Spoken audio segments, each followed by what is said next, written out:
ನಮಸ್ತೆ ವೀಕ್ಷಕರೇ, ಉಷಾ ಸಾವಿರುಚಿಗೆ ಸ್ವಾಗತ. ಇವತ್ತಿನ ರೆಸಿಪಿ ಬಂದು ಮಿಲ್ಕ್ ಪೇಡ.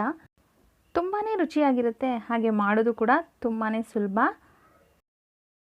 ಬೇಕರಿಯಲ್ಲಿ ಸಿಗುವಂಥ ತುಂಬಾ ಸಾಫ್ಟ್ ಆಗಿರೋಂತಹ ಮಿಲ್ಕ್ ಪೇಡ ಮನೆಯಲ್ಲೇ ಅತಿ ಸುಲಭವಾಗಿ ಹೇಗೆ ಮಾಡೋದು ಅಂತ ನೋಡೋಣ. ಅದಕ್ಕಿಂತ ಮೊದಲು ನನ್ನ ಚಾನಲ್ನ ಯಾರಾದರೂ ಸಬ್ಸ್ಕ್ರೈಬ್ ಮಾಡ್ಕೊಂಡಿಲ್ಲ ಅಂದರೆ ಸಬ್ಸ್ಕ್ರೈಬ್ ಮಾಡ್ಕೊಳ್ಳಿ. ಬನ್ನಿ ಮಿಲ್ಕ್ ಪೇಡ ಹೇಗೆ ಮಾಡೋದು ಅಂತ ನೋಡೋಣ. ಮಿಲ್ಕ್ ಪೇಡಾಗೆ ಫಸ್ಟು ಇಲ್ಲಿ ನಾನು ಮಿಲ್ಕ್ ಪೌಡರ್ ತೊಗೊಂಡಿದ್ದೀನಿ. ಅದ್ರ ಜೊತೆಗೆ 1 ಕಪ್ ಆಗೋಷ್ಟು ಸಕ್ಕರೆ, ಹಾಗೆ 1 ಕಪ್ ಆಗೋಷ್ಟು ಹಾಲು. ಸಕ್ಕರೆ ಮತ್ತು ಹಾಲನ್ನ ಒಂದು ಸತಿ ಚೆನ್ನಾಗಿ ತಿರುಗಿಸ್ಕೊಳ್ಳೋಣ, ಸಕ್ಕರೆ ಎಲ್ಲ ಕರಗೋವರೆಗೂ. ಸಕ್ಕರೆ ಕರಗಿದ ನಂತರ ಇದಕ್ಕೆ 2 ಕಪ್ ಆಗೋಷ್ಟು ಮಿಲ್ಕ್ ಪೌಡರ್ನ ಹಾಕೋತಾ ಇದ್ದೀನಿ. ನಾನಿಲ್ಲಿ ನಂದಿನಿ ಮಿಲ್ಕ್ ಪೌಡರ್ನ ತೊಗೊಂಡಿದ್ದೀನಿ, ನೀವು ಯಾವುದೇ ಬ್ರ್ಯಾಂಡ್ದಾದರೂ ತೊಗೊಳ್ಬೋದು. ಚೆನ್ನಾಗಿ ಒಂದು ಸತಿ ಮಿಕ್ಸ್ ಮಾಡ್ಕೊಳ್ಳೋಣ. ಗಂಟಿಲ್ಲದೆ ಇರೋ ರೀತಿ ಇದನ್ನು ನೀಟಾಗಿ ಮಿಕ್ಸ್ ಮಾಡ್ಕೊಳ್ಬೇಕಾಗತ್ತೆ. ಓಕೆ, ಇವಾಗ ಪರ್ಫೆಕ್ಟಾಗಿ ಮಿಕ್ಸ್ ಮಾಡಿದ್ದಾಗಿದೆ. ಇದಕ್ಕೆ 2 ಚಮಚದಷ್ಟು ತುಪ್ಪನ ಹಾಕ್ತಾಯಿದ್ದೀನಿ.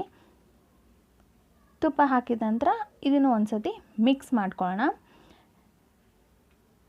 ಇವಾಗ ಗ್ಯಾಸ್ ಸ್ಟವ್ನ ಆನ್ ಮಾಡ್ತಾಯಿದ್ದೀನಿ. ಇಲ್ಲಿವರೆಗೂ ಗ್ಯಾಸ್ ಸ್ಟವ್ ಆನ್ ಮಾಡ್ದೇ ಇದೆಲ್ಲನೂ ಮಿಕ್ಸ್ ಮಾಡ್ಕೋಬೇಕು ಫಸ್ಟು. ಈಗ ಗ್ಯಾಸ್ ಆನ್ ಮಾಡಿಕೊಂಡು ಸಣ್ಣ ಉರಿನಲ್ಲಿ ಕಂಟಿನ್ಯೂಸ್ ಆಗಿ ಅದನ್ನು ತಿರುಗಿಸ್ತಾನೆ ಇರಬೇಕು, ಇಲ್ಲಾಂದರೆ ತಳ ಹಿಡಿಯೋ ಚಾನ್ಸಸ್ ಇರುತ್ತೆ. ದೂದ್ ಪೇಡ ಕಪ್ಪಾಗಿಬಿಡುತ್ತೆ. ನಿಧಾನ ಸಣ್ಣ ಉರಿಯಲ್ಲೇ ಇಟ್ಕೊಂಡು ತಿರುಗಿಸ್ತಾ ಹೋಗಬೇಕು. ಒಂದು 20ರಿಂದ 25 ನಿಮಿಷ ಬೇಕಾಗುತ್ತೆ ಈ ಸ್ವೀಟ್ ಮಾಡೋದಕ್ಕೆ. ನಾನಿಲ್ಲಿ 2 ಕಪ್ ಮಿಲ್ಕ್ ಪೇಡ ತೊಗೊಂಡಿರೋದಕ್ಕೆ ಈ ಟೈಮಿಂಗ್ ಬೇಕಾಗುತ್ತೆ. ನೀವು ಸ್ವಲ್ಪ ಕಡಿಮೆ ಕ್ವಾಂಟಿಟಿಯಲ್ಲಿ ಮಾಡೋದಾದರೆ ಸ್ವಲ್ಪ ಬೇಗನೆ ಆಗ್ಬೋದು. ಒಂದು 15 ನಿಮಿಷ ಆದಮೇಲೆ ಈ ರೀತಿ ದಪ್ಪ ಆಗ್ತಾ ಬರ್ತಾ ಇದೆ ನೋಡಿ. ಈ ರೀತಿ ಸ್ವಲ್ಪನೇ ದಪ್ಪ ಆಗ್ತಾಯಿದೆ. ನಿಮ್ಗೆ ತೀರಾ ತಳ ಕಾಣ್ತಾ ಇದೆ ಅಂದರೆ ಇನ್ನೊಂದು ಚಮಚ ತುಪ್ಪ ಹಾಕ್ಕೊಳ್ಬೋದು. ನಾನಲ್ಲಿ ಇನ್ನೊಂದು ಚಮಚ ತುಪ್ಪನ ಹಾಕ್ಕೊಂಡಿದ್ದೀನಿ. ಈಗ ಒಂದು 20 ನಿಮಿಷ ಆಗಿದೆ. ಇದರ ಕನ್ಸಿಸ್ಟೆನ್ಸಿನೂ ಸ್ವಲ್ಪನೇ ದಪ್ಪ ಆಗಿ ಬರ್ತಾಯಿದೆ. ಹಾಗೆ ನೀವು ಗಮನಿಸ್ತಾ ಇರ್ಬೋದು, ತಳನೂ ಬಿಡ್ತಾ ಬರ್ತಾಯಿದೆ, ಎಲ್ಲೂ ಪಾತ್ರೆಗೆ ಅಂಟ್ತಾ ಇಲ್ಲ. ಇವಾಗ ಇದು ಆಗಿದೆ ಅಂತ ಅರ್ಥ. ಇದನ್ನು ಸ್ಟವ್ ಆಫ್ ಮಾಡಿಬಿಟ್ಟು ತಣ್ಣಗಾಗ್ಬಿಡೋಣ. ಒಂದು ಸ್ವಲ್ಪ ಉಗುರು ಬೆಚ್ಚಗೆ ಮುಟ್ಟೋ ರೀತಿ ಇರೋ ಬೆಚ್ಚಗಾಗಲಿ. ನಾನಿಲ್ಲಿ ಪೇಡ ಮೇಕರ್ ತೊಗೊಂಡಿದ್ದೀನಿ. ಇದು ಸಾಧಾರಣ ಒಂದು 45ರಿಂದ 50 ವರ್ಷದ ಹಳೆ ಪೇಡ ಮೇಕರ್. ಇವಾಗ ನಿಮಗೆ ಆನ್ಲೈನಲ್ಲಿ ತುಂಬ ವೆರೈಟಿ ಆಫ್ ಡಿಸೈನಲ್ಲಿ ಸಿಗುತ್ತೆ, ಅದನ್ನು ಯೂಸ್ ಮಾಡ್ಬೋದು. ಇಲ್ಲಾಂದರೆ ಕೈನಲ್ಲೂ ಉಂಡೆ ಕಟ್ಟಿ ಪೇಡ ಶೇಪ್ ಮಾಡ್ಕೊಳ್ಬೋದು. ಈಗ ಸಣ್ಣ ಉಂಡೆಗಳನ್ನ ತೊಗೊಂಡು ಈ ರೀತಿ ಈ ಪೇಡ ಮೇಕರ್ ಒಳಗಡೆ ಹಾಕಿದರೆ ಈ ರೀತಿ ಆ ಪೇಡ ಅಚ್ಚೇನಿದೆ ಅದು ಕರೆಕ್ಟಾಗಿ ಪೇಡಾಗಿ ಬರುತ್ತೆ. ಬೇಕ್ರಿ ಸ್ಟೈಲ್ ಪರ್ಫೆಕ್ಟ್ ಪೇಡ ರೆಡಿ ಆಗುತ್ತೆ. ತುಂಬಾ ಸುಲಭದಲ್ಲಿ ಮಾಡ್ಬೋದು. ತುಂಬಾ ಟೇಸ್ಟಿಯಾಗಿ ಕೂಡ ಬಂದಿತ್ತು.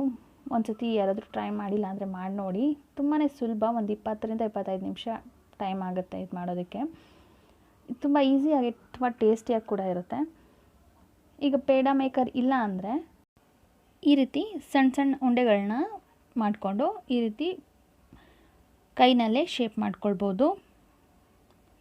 ಅದ್ರ ಮಧ್ಯೆ ಬೇಕಿದ್ರೆ ನೀವು ಪಿಸ್ತಾ ಅಥವಾ ಬಾದಾಮಿ ಏನಾದರೂ ಇಟ್ಟರು ಚೆನ್ನಾಗಿರುತ್ತೆ. ಇಲ್ಲಾಂದರೆ ತಟ್ಟೆಗೆ ಹಾಕಿಬಿಟ್ಟು ಅದನ್ನು ಚೌಕವಾಗಿ ಬೇಕಾದರೆ ಕಟ್ ಮಾಡ್ಕೊಳ್ಬೋದು. ನಿಮ್ಗೆ ಹೇಗೆ ಬೇಕೋ ಹಾಗೆ ಮಾಡ್ಕೊಳ್ಬೋದು. ನನ್ನ ಹತ್ರ ಹಚ್ಚಿತ್ತು, ನಾನು ಹಾಗಾಗಿ ಅದನ್ನೇ ಉಪಯೋಗಿಸಿ ಮಾಡಿದ್ದೀನಿ. ತುಂಬಾ ಚೆನ್ನಾಗಿ ಬಂದಿತ್ತು. ನೀವು ಕೂಡ ಒಂದು ಸತಿ ಟ್ರೈ ಮಾಡಿ. ನೋಡಿದ್ರಲ್ಲ, ಇವತ್ತಿನ ಈ ಮಿಲ್ಕ್ ಪೇಡ ರೆಸಿಪಿ ನಿಮಗೆ ಇಷ್ಟ ಆದರೆ ಲೈಕ್ ಮಾಡಿ. ಹಾಗೆ ನನ್ನ ಚಾನಲ್ನ ಸಬ್ಸ್ಕ್ರೈಬ್ ಮಾಡ್ಕೊಂಡಿಲ್ಲ ಅಂದರೆ ಸಬ್ಸ್ಕ್ರೈಬ್ ಮಾಡ್ಕೊಳ್ಳಿ. ಪಕ್ಕದಲ್ಲಿ ಬರುವಂತಹ ಬೆಲ್ ಐಕಾನ್ನು ಕ್ಲಿಕ್ ಮಾಡಿ. ಮತ್ತಷ್ಟು ಈಸಿ ಮತ್ತು ಇಂಟ್ರೆಸ್ಟಿಂಗ್ ರೆಸಿಪೀಸ್ ಜೊತೆಗೆ ಮತ್ತೆ ಸಿಗ್ತೀನಿ. ಅಲ್ಲಿವರೆಗೂ ಥ್ಯಾಂಕ್ಸ್ ಫಾರ್ ವಾಚಿಂಗ್. ಧನ್ಯವಾದಗಳು.